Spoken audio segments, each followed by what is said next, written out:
The markets have us on the edge of our seats. We need to take a look and see what's going on with the overall indices and also with a few individual stocks that I have picked out for you. I am Dr. Stock, Doctor of Education, and if Tesla ran a massive sale where they were selling their EVs for 5 cents a piece, it would be a Nikola Tesla.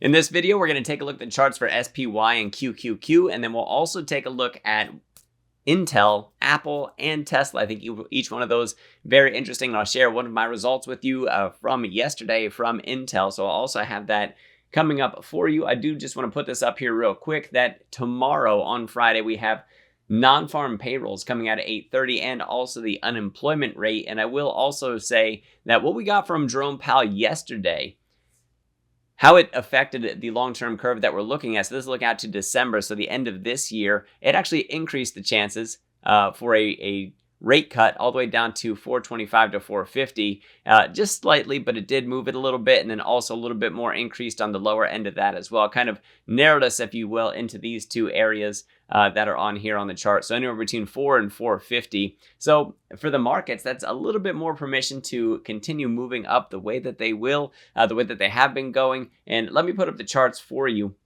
Bring that down, pop this up. So this is SPY that we're looking at. A few different things. One, we're still in this rising wedge pattern that we have happening. That's still permission to continue upwards for a while until the bottom trend line is solidly broken. And what we see is that we actually did just peekaboo through it just a little bit before quickly returning back into it. And now more recently, we have this consolidation pattern to see which way we go. Breaking above this top trend line will be good to see further bullishness in the market. And if we break down through the bottom of that, then you can see these three little swoopy lines that I put in here.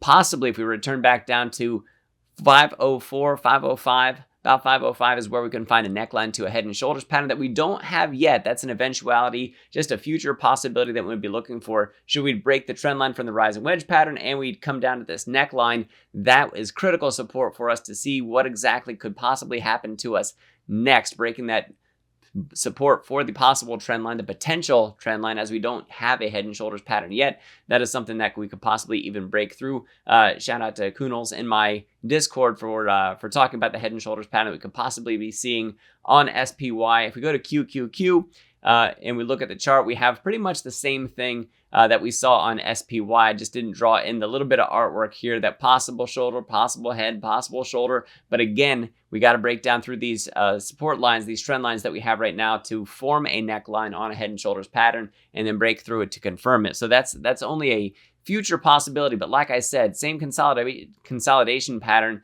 here that we're looking at on QQQ as we saw in SPY, and breaking through this top trend line allows us to carry on a little bit higher in the markets in the meantime. NVIDIA, last I looked, by the way, was up over $900 per share. So it has currently surpassed what I had for my average price target for the next 12 months from before their last earnings that they put out. And it's quickly moving on to what it could be my high price from there. And I'll tell you what, those high prices are quite high what I have for those price targets. You can see that over at the Patreon.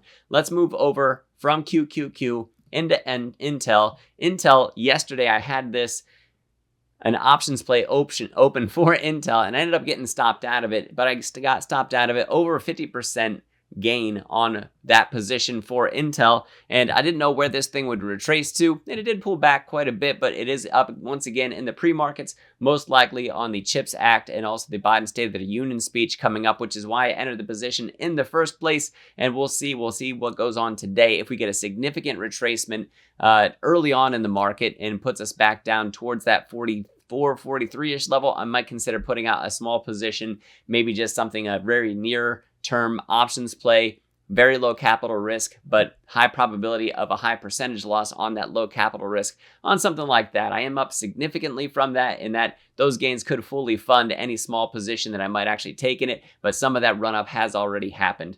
All right, so now some of the bigger ones. Apple, this yellow squiggly line that you see that's dancing below the candles, that is the 200-day. And we do spend some time below the 200-day, like you saw in 2022, that we went significantly down below the 200, and we did each time rubber band significantly back up above it. Now, the market bias was also pushing Apple down during that time. Right now, the market bias, and maybe Apple is leading the way right now. Possibly, we'll see if the market doesn't end up getting drugged down. But honestly, NVIDIA is sort of taking over that spot and dictating where the market could possibly be going. But this could be some of that erosion of maybe some underlying strength. So we want to keep an eye on that. And there's a lot to pay attention to, and nobody really knows where the top is or when things could turn around or anything like that. So I'm not pretending to time the markets, but I will say that it is that we're getting close to that bounce zone that we have for Apple, that we could possibly see a pretty strong retracement from here back up to 170, 175, maybe even all the way back up to that 200-day where we retest the bottom of that at about 184, 183, 184-ish.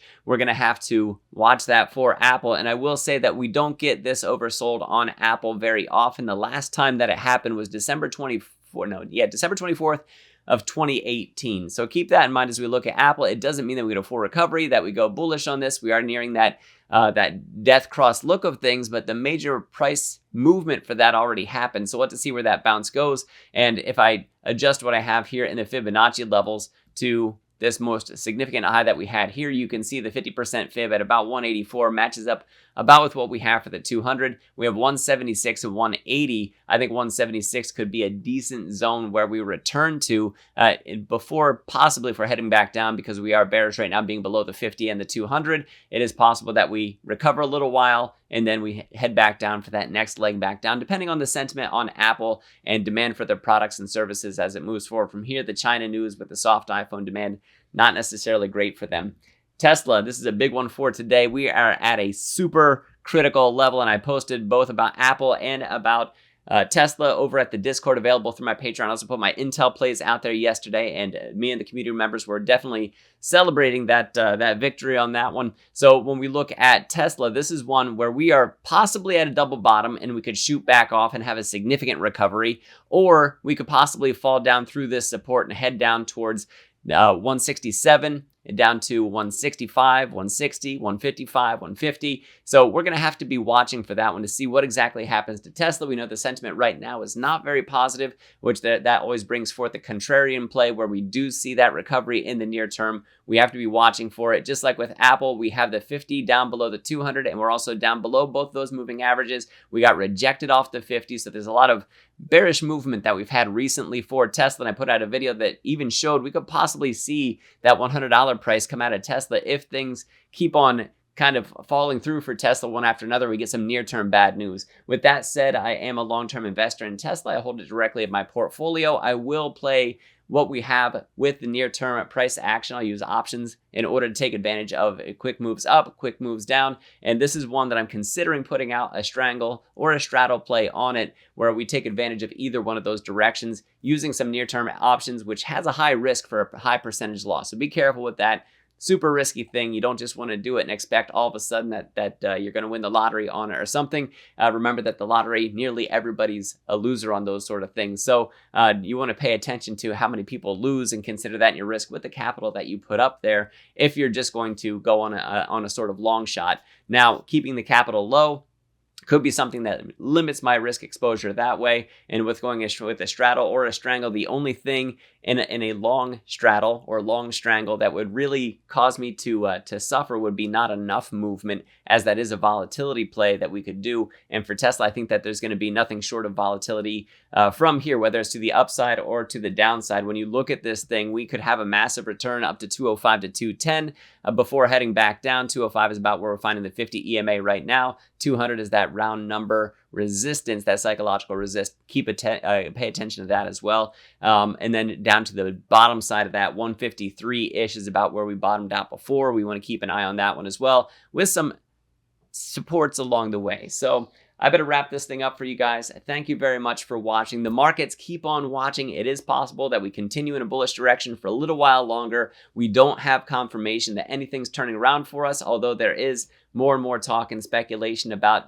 possibly seeing a top come in sometime soon. We see with a lot of big tech right now that there is a little bit of softening in their price action as well, not just Apple, not just with Tesla, but we also see Meta sort of struggling to move upward from where it's at right now. NVIDIA is actually, they're still stomping through. I said we could possibly melt up on that one. Maybe we start to hit that 4-digit price tag of $1,000 before we finally actually hit some significant turnaround for them. That's That's literally only about 11% away from about 900 where it's at in the pre-market hours right now. But when NVIDIA does happen to soften, especially if it's a very significant softening, that can also be a signal for the market. So we're going to be watching for that as well. So thank you guys very much. Check out the links down in the description for the Patreon and also for the technical analysis trading course that's also available down in there. I really do appreciate the time that you put in here. Hit me up down in the comments to say hello. I'd absolutely love to hear from you. As always, guys, thanks for watching. I am Dr. Stock, Doctor of Education. Remember, my friends, that learning is earning, and we'll see you in the next video.